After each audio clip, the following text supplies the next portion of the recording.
উত্তর ২৪ পরগনার অশোকনগরের ৮ নম্বর এলাকায় বড়সড় অস্ত্র উদ্ধার অভিযানে সাফল্য পেল সিআইডি। সন্দেহজনক এক মহিলার গতিবিধির ওপর নজর রেখে অভিযান চালিয়ে তার কাছ থেকে ৬টি আগ্নেয়াস্ত্র, প্রায় ২০০ রাউন্ড কার্তুজ এবং নগদ টাকা উদ্ধার করা হয়েছে। প্রাথমিক তদন্তে জানা গিয়েছে, সিআইডির একটি দল সন্দেহভাজন ওই মহিলার পিছু নিয়ে নৈহাটি রোড ধরে অশোকনগরের ৮ নম্বর এলাকায় পৌঁছে তাকে আটক করে।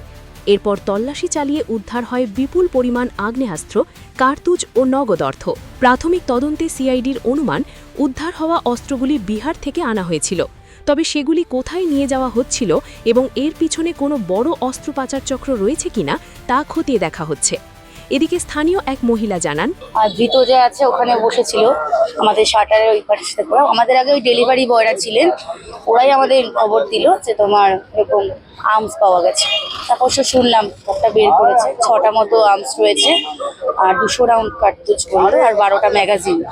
তারপরে তোমার ধরা পড়েছে, সবটা প্যাকিং করে শুনলাম যে হাওড়া থেকে নৈহাটি এসেছিলেন। নৈহাটি থেকে ম্যাজিক যে গাড়ি টেম্পোগুলো হয় না, ওখান থেকে এখানে পুরো ইনফরমেশন ছিল ওদের, ওই সেই বেস করে এখানটাতে ঢুকছে। কতটা আতঙ্কিত সত্যি, মানে প্রত্যক্ষদর্শী হিসাবে বা প্রতিবেশী হিসাবে আমরা তো সত্যি এটা ইনসিকিউরিটির মধ্যে ভুগছি। কারণ আমাদের এত কাছে থানা, এর পাশে প্রেস ক্লাব রয়েছে, আমাদের কমার্শিয়াল বিল্ডিং, এটা আমাদের এত লোক এখানে যাতায়াত করে, সেখানে দাঁড়িয়ে এরকম একটা ঘটনা, সত্যি তো আমরা প্রত্যক্ষদর্শী হিসাবে তারা আতঙ্কিতের মধ্যে থাকছি। উত্তর ২৪ পরগনা ও তার আশপাশের এলাকার মানুষের সেবায় ক্যাথ ল্যাবের মতো অত্যাধুনিক সুবিধা নিয়ে পরিষেবায় ব্রতী সারদা মাল্টি স্পেশালিটি হাসপাতাল।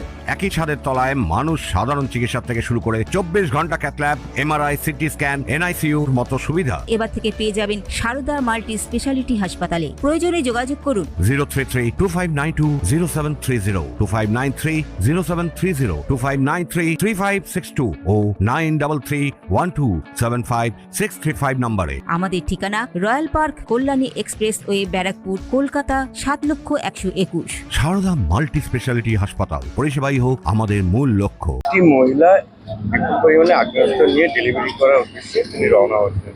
হ্যাঁ, উনি তাই বললেন। সত্যি মহিলা হিসেবে তো বলবো এক্ষেত্রে দাঁড়িয়ে মানে আতঙ্কের বিষয় বা করে দাঁড়িয়ে। আর উনি যতটা এখনো পর্যন্ত বলছেন যে আমি করিনি, এটা ওনার মানে বলেছিলেন করতে। এবার ওনার হাজবেন্ড বলছেন যে ওখানে ডেলিভারি করতে আমাকে করে, উনি কিছু জানেন না, এরকম যা বলা হয় করে বলছেন। যাই হোক, কিন্তু এতগুলো এই প্রথম মানে অশোকনগরে এরকম ভাবে, আর দরজা খুলতেই মানে ধুম করে মানে সকালবেলা জানাচ্ছে ইনি এর আগেও আগ্নেয়াস্ত্র বিক্রি করার উদ্দেশ্যে তিনি রওনা দিয়েছেন, সেসব গ্রেফতার করা হয়েছিল। ফের আবার হলেন, তাহলে কি কোথাও যে প্রশাসনের আরো নজরদারি বাড়ানো দরকার? অবশ্যই তাই। শুনলে একটা ইনফরমেশন আগে থেকে ছিল, তোমার সিআইডিরা বলছে, অফিসাররা ছিল। তবে হ্যাঁ, অবশ্যই প্রশাসনিক একটা তৎপরতা দরকার রয়েছে। কারণ বারবার করে যদি একটা পাবলিক প্লেসে দাঁড়িয়ে এরকম একটা হয়ে থাকে, তাহলে তো আমরা সাধারণ পাবলিক হিসাবে তারা আতঙ্কিত মধ্যেই থাকবো না। কারণ কখন আমাদের সব রকম লোকজনকে আদালত করে, কখন কেউ বলা যায় না কিছু। ঘটনার পর গোটা এলাকা ঘিরে রেখেছে পুলিশ। সিআইডি সূত্রে খবর, ধৃত মহিলাকে জিজ্ঞাসাবাদ করে এই চক্রের সঙ্গে জড়িত অন্যদের খোঁজ চালানো হচ্ছে। Bureau report, news Bengal today.